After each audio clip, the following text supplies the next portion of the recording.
حلوہ لکھا گیا لباس، کیا یہ کوئی چال ہے؟ بسم اللہ الرحمن الرحیم۔ کیا حال ہے دوستو، خیریت سے ہیں؟ محترم، اگر آپ میرے چینل پر نئے ہیں تو چینل سبسکرائب کریں اور ویڈیو دیکھ کر لازمی شیئر کریں۔ چلے ویڈیو کی طرف۔ لیکن قصوروار صرف مولوی کیوں؟ لاہور میں ایک خاتون نے عربی کیلیگرافی والا سوٹ پہن کر اور سرعام بازار میں گھومنے لگی تو اسے دیکھ کر عوام مشتعل ہو گئی۔ اب کوئی عوام کو جاہل و اجڑ قرار دے رہا ہے، کوئی کسی نہ کسی مولوی سے اپنی پرانی ذاتی مڈ بھیڑ کا غصہ نکالتے ہوئے کہہ رہا ہے کہ یہ سب مولویوں کا قصور ہے۔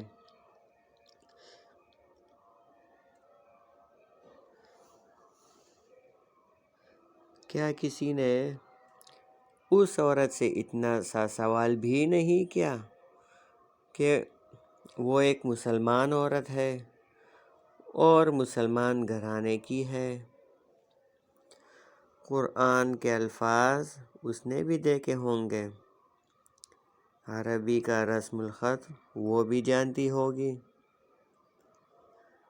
جب یہ سب کچھ ہے تو سوٹ خریدتے اور سلواتے اور پہنتے ہوئے اسے ذرہ برابر خیال نہ آیا کہ یہ ڈیزائن تو قرآن پاک کے الفاظ سے ملتا جلتا لگ رہا ہے، کہیں کوئی فتنہ نہ ہو جائے۔ تو دوستو، سوشل میڈیا پر لبرل لوگ کہہ رہے ہیں کہ یہ تو صرف حلوہ لکھا ہوا ہے، قرآن کے الفاظ تھوڑی ہے، جبکہ یہ خاتون موبائل چارجنگ لگاتے ہوئے چارجر کی پن خوب دیکھ بھال کر لگاتی ہیں، کہیں موبائل خراب نہ ہو جائے یا بجلی کا ساکٹ اسپارکنگ کر رہا ہو تو اس میں چارجر نہیں لگاتی کہ چارجر خراب نہ ہو جائے۔ اپنے بچے کو پانی، بجلی یا کسی بھی خطرناک چیز کی طرف جاتا دیکھیں تو فوراً دماغ کی بتی جلے گی کہ بچہ خطرے کی طرف جا رہا ہے۔ سوچو دوستو، یہ عورت کتنی ہوشیار ہے، لیکن یہ ایک چال ہے نا، چال کہ حلوہ لکھ دیا، قرآن تھوڑی لکھا ہوا ہے، قرآن کی آیات، اور اسے یہ بھی خیال نہیں رہتا خیال تو اسلام کے حوالے سے، نہیں خیال رہتا تو دین کے حوالے سے فیشن نے اس نئی نسل کو کہاں سے کہاں پہنچا دیا۔ اور قصوروار صرف مولوی۔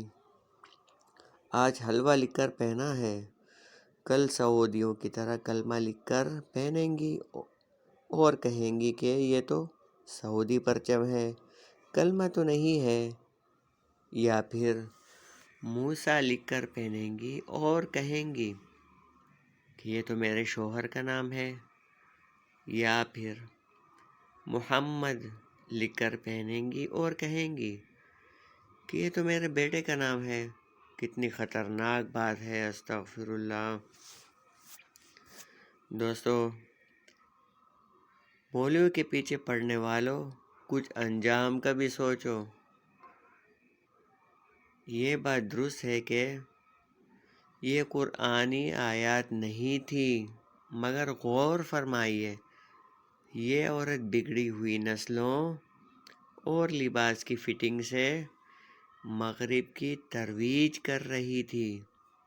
لباس کے ڈیزائن میں دوپٹہ تو بالکل غائب تھا، یہ اپنے جسم کے آگے پیچھے سے بھرپور نمائش کر رہی تھی۔